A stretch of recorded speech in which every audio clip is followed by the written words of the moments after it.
Mi acuesto contigo, dijo la gigantesca virgen que descubrió and su rancho abandonado. Mi acuesto contigo. Eso le dijo, con voz temblorosa pero firme, después descalza sobre las tablas podridas de su rancho abandonado. Jonas Mallister había enterrado su pasado allí. Pero ahora una gigantesca mujer, intacta, aterrorizada pero desafiante, se plantaba en las cenizas de su hogar. ¿De quién huía? Por ti, por él. Él no se movió. Al principio no, solo la miró fijamente. Era más alta que cualquier mujer que hubiera visto. De hombres anchos, bronceada por el sol, con rizos negros y salvajes que le caían hasta la cintura. Su vestido estaba roto en el dobladillo, manchado de tierra y hollín. En su mano, un atizador oxidado sostenía como si fuera su última línea de defensa. Le temblaba la barbilla, pero no bajó la vista. Jonas dio un paso adelante, despacio. Las tablas crujeron bajo sus botas. Ella se estremeció, pero se quedó quieta. ¿Quieres repetir esa frase? Su voz salió de su boca. Bajo, seco tras días en el camino. Lo digan serios, respondió ella, pero ahora más suave. Me acuesto contigo. El entrecerró los ojos. Me amenazas, te ofreces o simplemente estás loco? Parpadeó y apretó los labios. Ninguna de las anteriores. Miró a su alrededor. La mesa se partió por la mitad, la ventana tapiada, la piedra de la chimenea negra por el tiempo. Su viejo rifle aún colgaba sobre la repisa, y ahora el desconocido había construido un jardín de trapos de bayo. Había vivido aquí, dormido aquí, lo suficiente como para que el polvo se acumulara en un nuevo patrón. Jonas enfundó su revólver, pero su mano no se apartó mucho de él. Tienes 30 segundos para explicar por qué no debería sacarte de aquí agarrando de la nuca. Levantó el atizador, con el pecho erguido. ¿Por qué me encontraron a mí y a ti también, si me expulsas? ¿Quién son? No respondió. Simplemente miró fijamente a su alrededor, hacia la puerta, como si algo esperara al otro lado. Jonas no creía en fantasmas, pero algo en su silencio lo erizó el velo de la nuca. El viento de afuera cambió de dirección, golpeando una contraventana contra el marco. El sonido la hizo estremecer por primera vez. ¿Leves aquí sola? Preguntó. Sí. ¿Cuánto tiempo? El suficiente. Nombre. Ella dudó. Cala. Lo repitió lentamente. Cala. Parecía que esperaba que se riera. No lo hizo. Simplemente pasó junto a ella lentamente, arrastrando las botas. Versió agua de la viejera en una taza de hojalata y luego dio un largo trago. El agua estaba tibia, sabía a óxido. Aún así, la apuró. Dijiste que te acuestas conmigo. Lo dije para evitar que me ecras.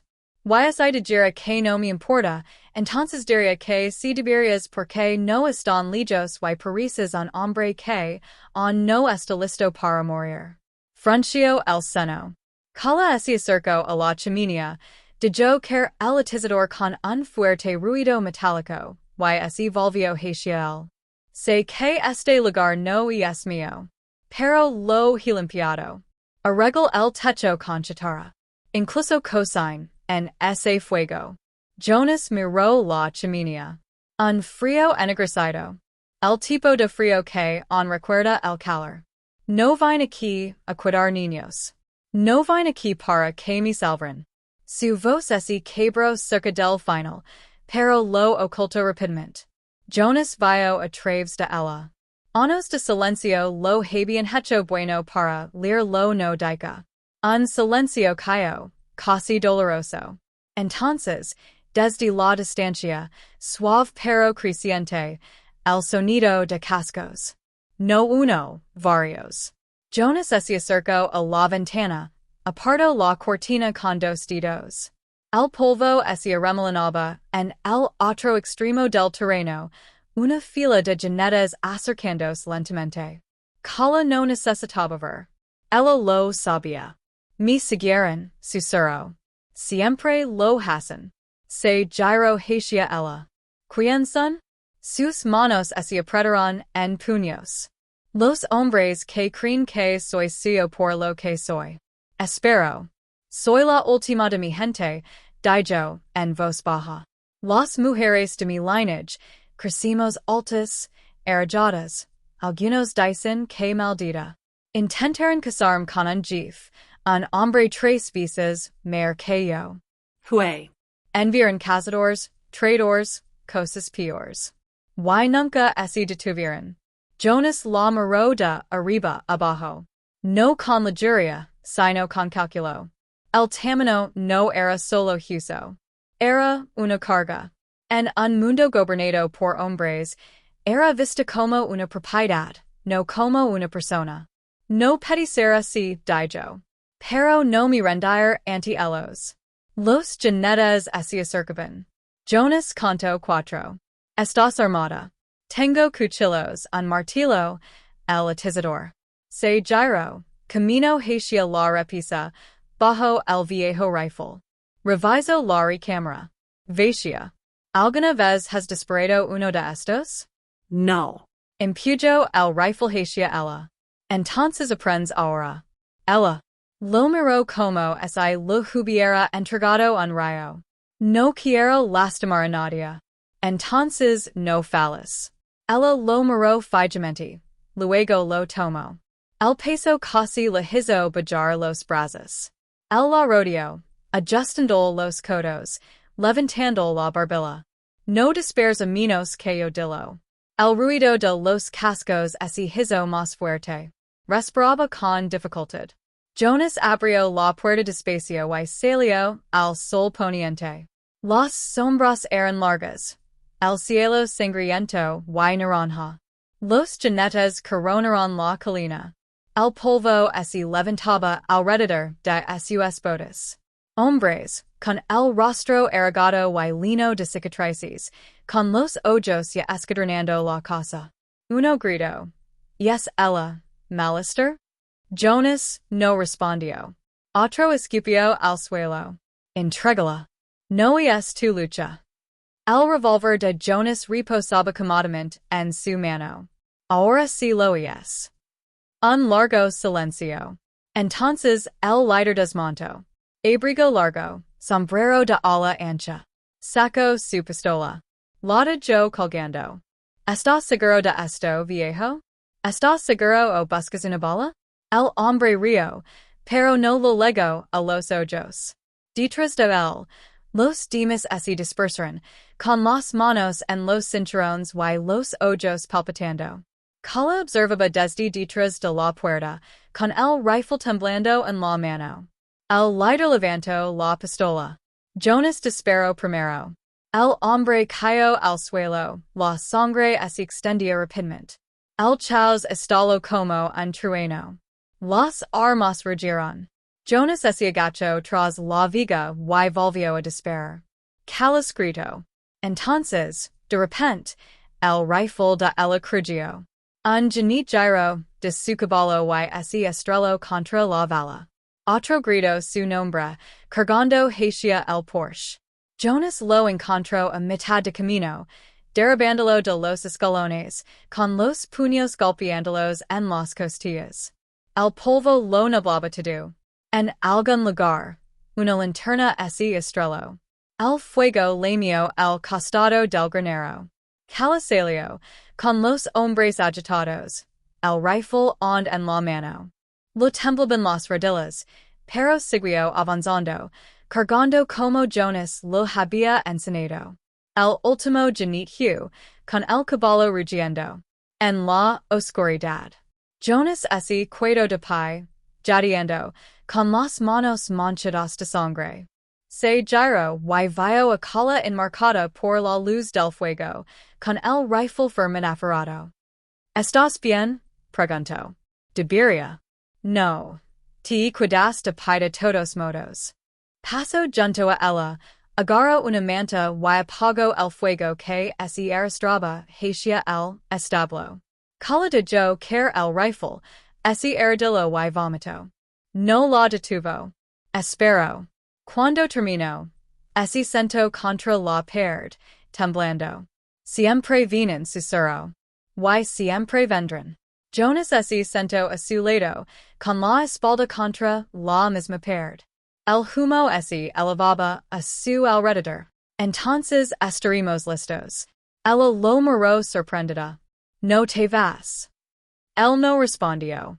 Simplemente miró el patio en ruinas, el fuego crepitando en la tierra, y susurró. You know. Por la mañana, la sangre ese había secado, el humo ese había disipado y el silencio volvía a sentirse pesado. El rancho apenas se mantenía en pie, pero se mantenía en pie. Jonas se apoyó contra el poste del Porsche, mirando el sol desaparecer sobre las colinas como una herida fresca que se abra. El olor a madera quemada y a pólvora flotaba en el aire, espeso como el sudor. No había dormido en un instante. Dentro, Cala estaba acarcada en el suelo junto a la chimenea, con una manta apretada sobre sus hombros. Ella no lloró. Ella simplemente se quedó mirando el fuego, aunque ahora no eran más que brasas. Cuando Jonas entró, sus botas la hicieron estremecer. No eres un soldado, dijo. Pero anoche peleas como tal. Ella no se giró para mirarlo. No lo hice por ti. No te lo pedí. Una larga pausa pasó entre ellos. Entonces tranquilo, yo tenía nuevos la primera vez que intentaron venderme. Yo ya era más alto que todos los hombres del pueblo. Jonas dijo de camina. Mi madre intentó esconderme. Ella dijo que yo era una señal de que traería bendiciones si me mantenía pura. Ella tragó saliva. No estuvieron de acuerdo. Dijo que si no me casaba con un jefe o un señor de la guerra, estaba despreciando mi cuerpo. Jonas no se sentó. Él simplemente escuchó. Brazos cruzados. Corrientes de que pudieran encadenarme. Escondido en cuevas de montaña, bajo barcos fluviales, incluso entre actores itinerantes. Nadie me protegió jamás sin pagar un precio. Hasta ahora. Su voz se quebró al final, pero la ahogó rápidamente. Jonas respiró lentamente. ¿Por qué aquí? Finalmente ella levantó la mirada. ¿Por qué escuchar el nombre malestar todavía asustó a los peores de ellos? Su mandíbula se crispó. El nombre se sentía como un eco que no podía dejar de perseguir. Ese nombre no ha significado mucho en años. Significó suficiente noche. Afuera una granada de caballo, la llana pero afilada. La cabeza de Jonas se giró hacia el sonido. El instinto sigue vivo en él incluso después de todos los años que ha pasado. Camino hacia la ventana y examinó el horizonte. Nada. Oh no. Luego se volvió hacia ella. ¿Cuántos más? Ella se quedó estirándose lentamente. No sé. No siempre llevan las mismas caras. Jonas se frotó la mandíbula barbuda. Luego arreglaremos la vela. Reforzar el Porsche. Trampa explosiva en los puntos de entrada. Ella parpadeó. ¿Quieres cuidar? ¿Estás ocupando mi casa? Dijo, con tono seco. Eso te convierte en mi problema. Ella casi sonrió. Casi. Trabajaron hasta que salió el sol. Jonas sacó tablones del granero derrumbado y comenzó a retapizar el Porsche. Cala arrastró bloques de piedra y los apiló debajo de las ventanas. Se movía como alguien que había trabajado durante toda su vida. Su fuerza era evidente, pero también lo era el cansancio tras sus ojos. Cada soplo de viento todavía hacía que sus hombres saltaran. Más tarde, se sentaron en cajas volcadas bajo la sombra del último árbol sobreviviente. Jonas lo entregó una taza de lata con agua. Te six despair anoche. Tuve suerte. No. Minio la cabeza. Tu apuntaste. Calas ese cuedo mirando el arma que descansaba entre ellos. Lo odio. Odiarás más estar muerto. Ella bebió un sorbo de agua y luego se limpió la boca con el dorso del brazo. Solías pelear. No? Antes de que este rancho muriera. Jonas miró fijamente a través del patio, viendo un cuervo volando en círculos sobre su cabeza. Lucaron contra hombres que necesitaban luchar, dijo. Al principio y luego miró hacia abajo. Dejé de saber quién era el enemigo. Empezó a parecerse demasiado a ellos. Ella no presionó, no era necesario. Más tarde esa noche, mientras el cielo volvía a tenerse naranja, ella se sentó junto al fuego limpiando el rifle que él le había dado. La observó desde los escalones, maravillándose de lo rápido que sus dedos habían aprendido los movimientos. ¿Alguna vez piensas en lo que quieres? Él preguntó. Cala miró hacia arriba. ¿Qué? Después de todo esto. ¿Y de onda persquirme? Ella dudó. No sé qué se siente al no querer. Bueno, dijo, poniéndose de pie dash. Es hora de que aprendas. Esa noche ella no durmió. En el suelo.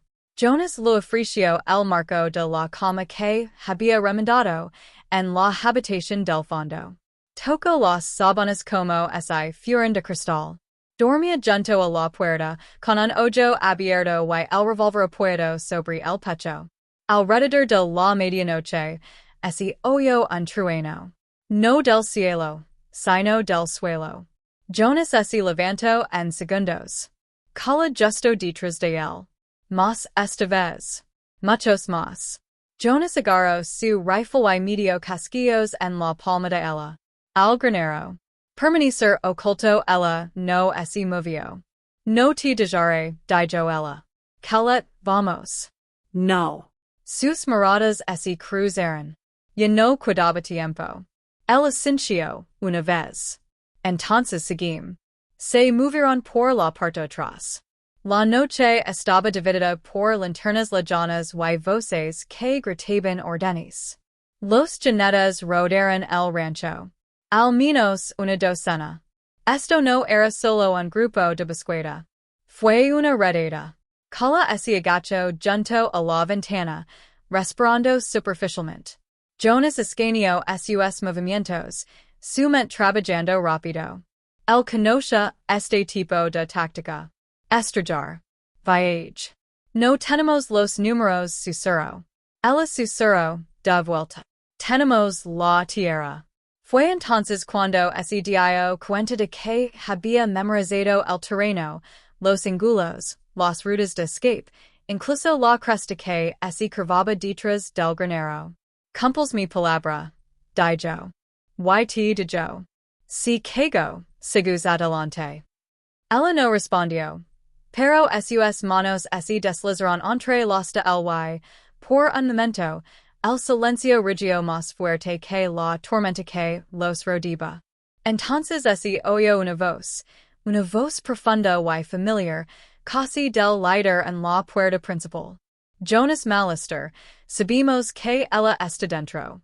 Entrégala y dejaremos que arda la casa en lugar de tus usos. Call se estremeció. Jonas permaneció tranquilo como una piedra. Ella no estuvo para tomarla. Luego la levaremos sobre tu cuerpo. Las linternas caen. Se oyeron disparos. La batalla comenzó. Las balas atravesaron las paredes. El vidrio explotó. Jonas respondió al fuego desde la puerta, derribando al primer genido antes de que tocara el suelo. Calif disparó desde la esquina, con firmeza ahora y con puntería limpia. Otro hombre cayó. El humo entraba a raudales. Una botella encendida se dirigía hacia la ventana. Jonas lo pidió, un lado justo a tiempo. La llama alcanza solo el borde de la pared. Ahora ese muy bien como uno solo. Cala recargo mientras Jonas desperaba, cubriendo los puntos ciegos del otro, agacándose y elevandos rapidamente. Pero eran superados en número. Los jinetes así acercaron más. El granero así incendio. Las viejas vigas del establo empezaron a derrumbarse. Jonas recibió un disparo en el hombro. Se tambaleó y cayó detrás del mostrador. Jonas, estoy bien. Manténgase en la línea. Cala ese arrastró hasta su lado, con la sangre empapando su camisa. ¿No eres bueno en tienes rondas? Ella asintió. Luego terminalo sus manos temblaban, pero ahora no demido.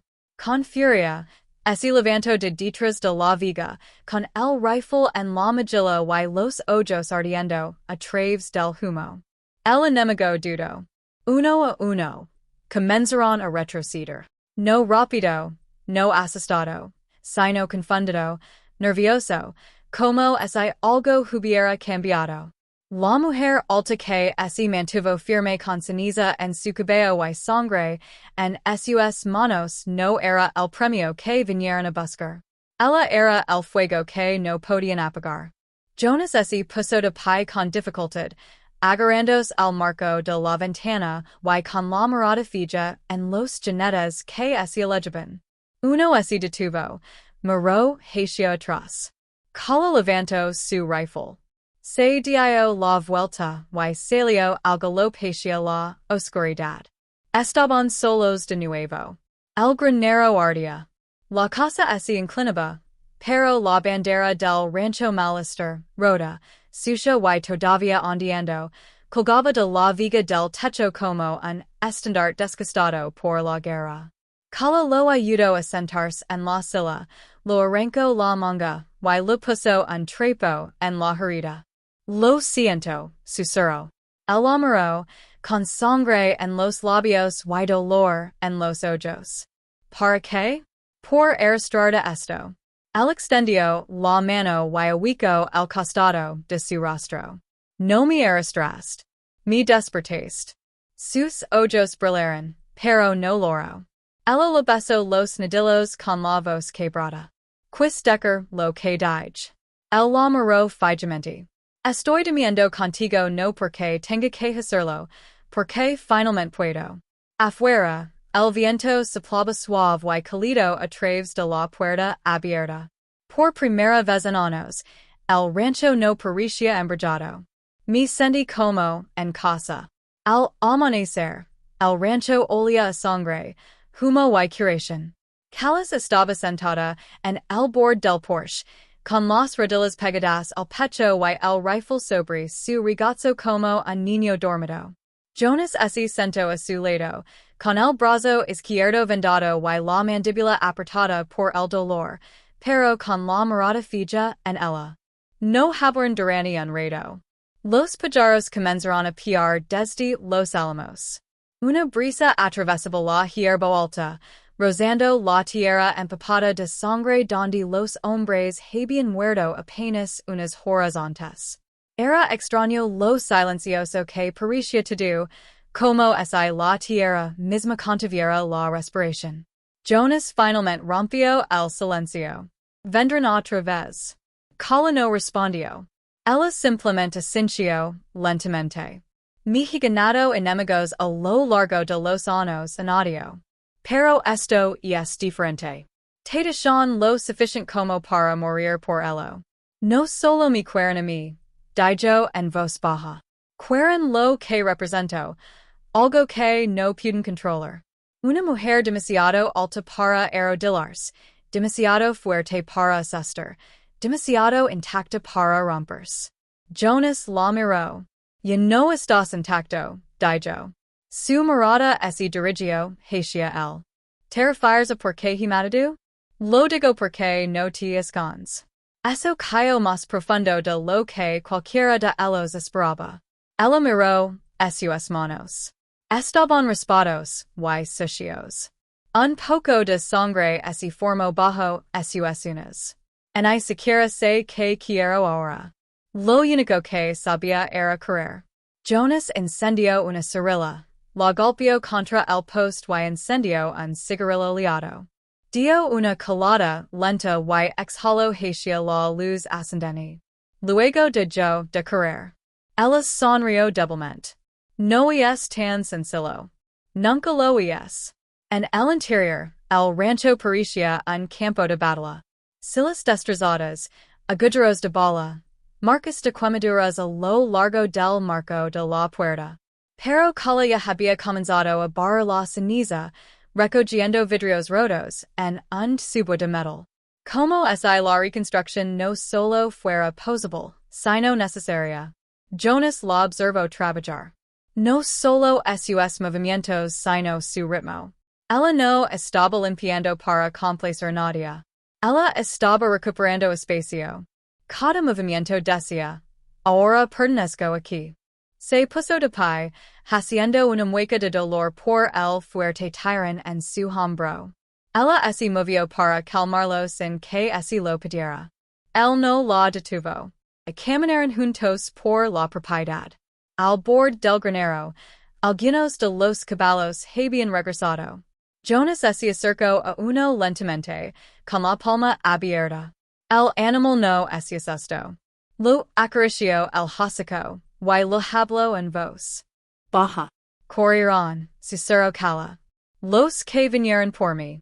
Jonas asintió. Pero volveron. Quizás no son las mismas caras, pero sí el mismo hambre. Ella se puso a su lado, tocando la crin del caballo. Ya no quiero que me casen más. Entonces pelis. Heis. Ella se giró para mirarla. No, eso fue sobrevivir. Estoy hablando de reclamar, poser, mantenerse. Su garganta se movió alrededor de una respiración agitada. Contigo. No voy a renunciar a este lugar. Si lo dices conmigo. No fue una propuesta. No fue un voto, era algo más pesado.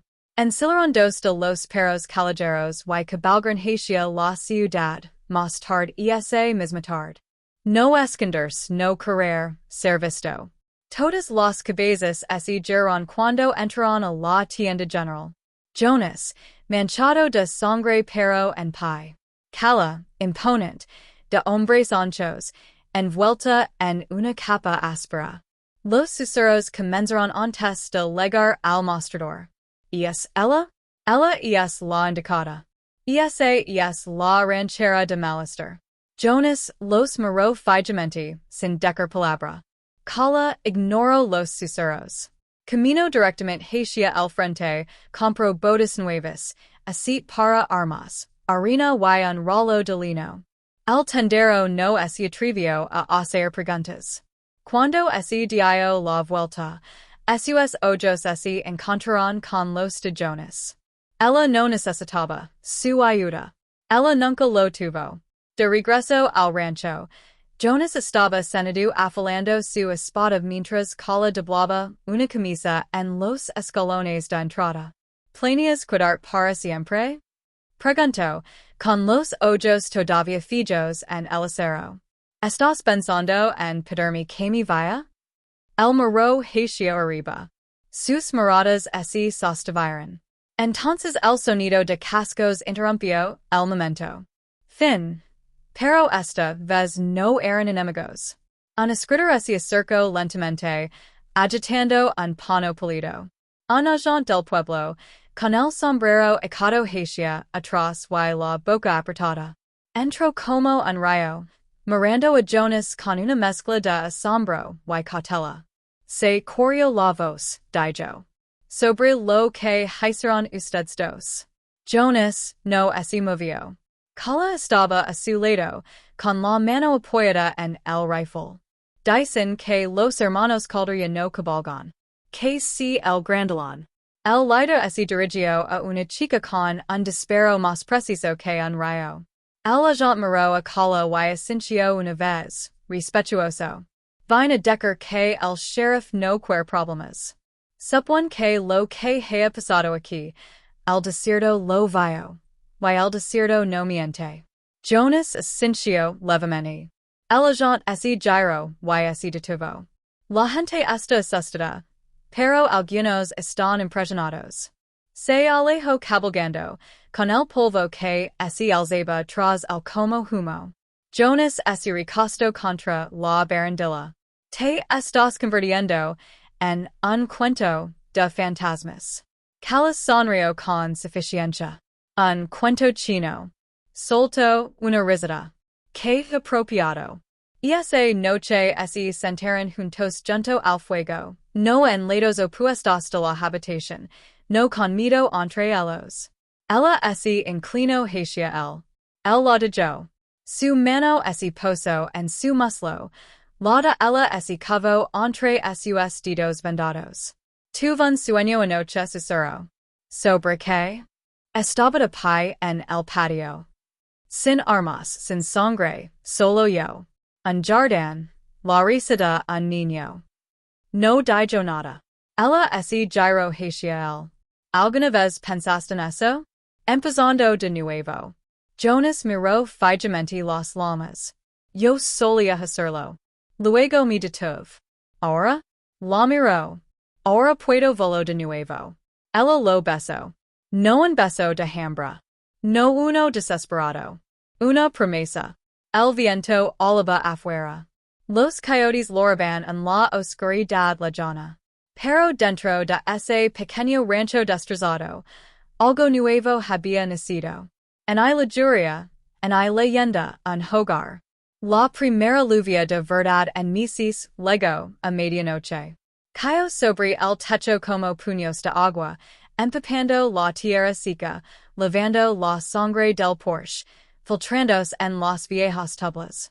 Dentro, Cala estaba descalza en el umbral, con la cabeza ligeramente inclinada, mientras lo escuchaba. Suena aplausos, susurró. Jonas se movió detrás de ella, todavía medio dormido, con la manta enrollada alrededor de su cintura. Si los truenos no son para nosotros. Cala sonrió levemente. Parece que sí. Se sentó se levantó, frotándose el hombro. La herida cicatrizaba lenta pero firmemente, como todo por aquí. Ya, estás despierto. ¿Podrías ayudarme con el techo? Murmuró. Creí que era el invitado. Ocupa recuerdas. Dijo, poniéndose de pie. Y aquí no damos paseos gratis. Ella se giró para mirarlo. Su cabello humido colgaba sobre sus hombres, sus ojos suaves a la luz de las velas. No me voy. Jonas se quedó paralizado al oír esas palabras. No me refiero a esta noche, dijo ella. Me refiero a para siempre. La miró un buen rato. Luego dijo en voz baja. Lo sé. Compartieron el desayuno mientras la lluvia caía por todos lados. Galetas mojadas, frijoles fríos. Dos personas comiendo en silencio, no porque no hubiera nada que decir, sino porque ya se había dicho todo. Cuando el cielo se despejó al mediodía, se pusieron manos a la obra. Ella reforzó las ventanas con madera que él había cortado. Él colgó una lata para recoger el agua de lluvia junto a la viga de la esquina.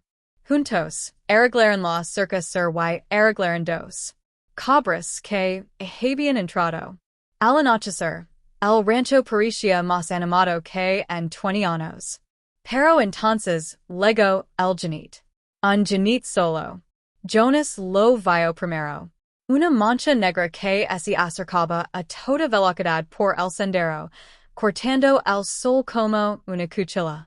Se levantó del porche en segundos, con el rifle cargado y la postura bien abierta. Cala salió a su lado, entrecerrando los ojos. El Gigante aminoró la marca al acercarse a la puerta. El polvo se arremolinaba alrededor de sus botas al desmontar. Era alto, llevaba un guardapolvo desgastado y una placa alrededor del cuello. Me llamo Whitaker, dijo con calma. Soy rastreator. Jonas levantó el rifle un poco. Perdiste. No, dijo el hombre, dando un paso al frente. Estoy aquí a petición. ¿De quién? De las familias de los hombres que mataste. Jonas ese tenso. La voz de Whitaker permaneció serena. No quieren venganza. Quieren comprensión. Quieren saber por qué sus hijos siguieron el rastro de Calder y no regresaron. Jonas no bajó el arma. Sabían lo que cabalgaban hacia. Algunos lo hicieron. Algunos eran solo chicos persiguiendo mitos. Fuente, dinero fácil. Murieron por él. Call hablo en voz baja. Y ahora que. Whitaker ese giro hacia ella. Iris ella. Ella no se movió. Hoy rumores continuó. Que una mujer gigante mató a tiros a los chicos Calder y se mantuvo firme junto a un fantasma. No lo cree hasta ahora. Jonas bajó un poco su rifle. ¿Qué quieres? Preguntó. Whitaker suspiró. La verdad. Eso es todo. Cada dio un paso al frente. La verdad es que vinieron en cadenarme. Venderme. Usarme. Igual que los precedieron. No les importaba quién era yo, solo lo que era. La mirada de Whitaker no se inmutó. ¿Y tú qué eres? La voz de Cala no tembló. Soy libre y no me volverán a lavar. El rastreador los miró. Luego, lento y tranquilo, asintió. Eso es sufficient para mí. Monto en su caballo. On pueden surgir problemas. Te ganas enemigos. Cuando cambias tu historia. Jonas asintió una vez. Que vengan. Whitaker sonrió. Espero que no. Se marchó sin decir nada más. Al anochecer, la lluvia había vuelto.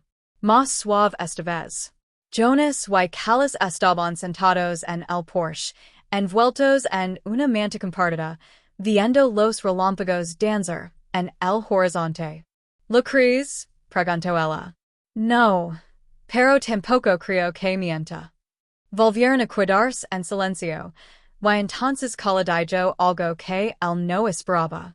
Quiero casarme contigo. Jonas se giró lentamente, abriendo la boca como si no estuviera seguro de haber oído bien. Mañana no, añadió rápidamente. No con un vestido blanco, y con invitados. No bajo la mano de algún sacerdote. Entonces, ¿cómo está la sociedad en esta tierra? Solo tú y yo. Un fuego, una promesa. El amoró. La mujer que una vez temblaba con un atizador en su mano ahora hablaba con firmeza. No me importan los nombres, dijo. Me importa la lucha, la tierra, la verdad por la que hemos sangrado. Jonas se tragó el nudo que tenía en la garganta. Entonces sí, dijo por todo lo que queda de mí. Sí. Metió la mano en su bolsillo y sacó algo.